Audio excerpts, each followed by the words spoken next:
So, I want to tell you a quick story. So, today I drive Uber on the side, right? You know, you gotta make ends meet. So, I went and picked up my first ride, and it was a little white lady that, older, probably about 75, maybe even 80, because she said her kids were like 50. But she had a little walker that folded down, and the ones that had the little seat when you pop it open. And I put that in the car, and as soon as she saw me, she said, "Don't I know you from somewhere?" I said, "Mm-mm." But I get that a lot, sometimes it's just my aura. But if you think you know me, maybe you do. So I hope they get in the car and we start driving, and she starts telling me all types of stuff about herself, like the 50-year-old kids. And she seemed to think her son took her driver's license.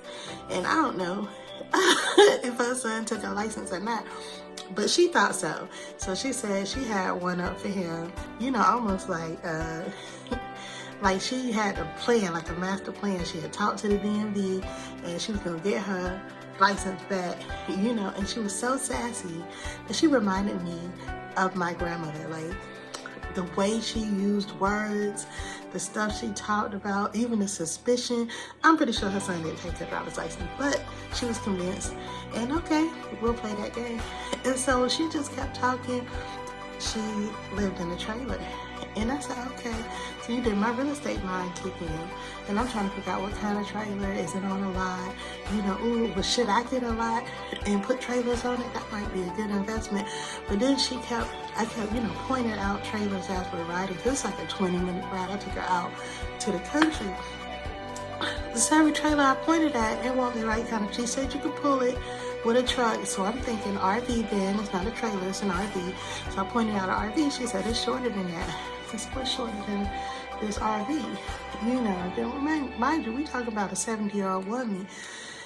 So I finally get her where she's going, and it's a house, and behind the house is a camper.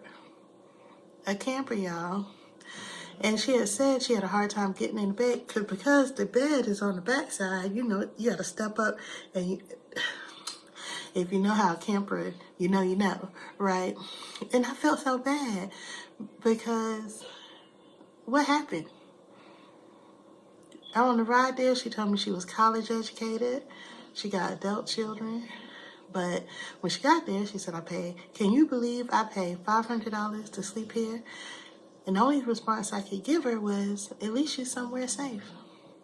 Because for $500, I didn't tell her that, but for $500, you and I both know it's not a lot of safe places you can stay.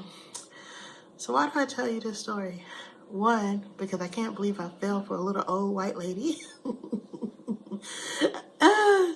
And two, because I want everyone to have a place that's good, If you buy early, if you buy young enough, if you make the right decisions, hopefully you won't end up living in a camper behind somebody's house in your 70s. That's it. That's why it's important.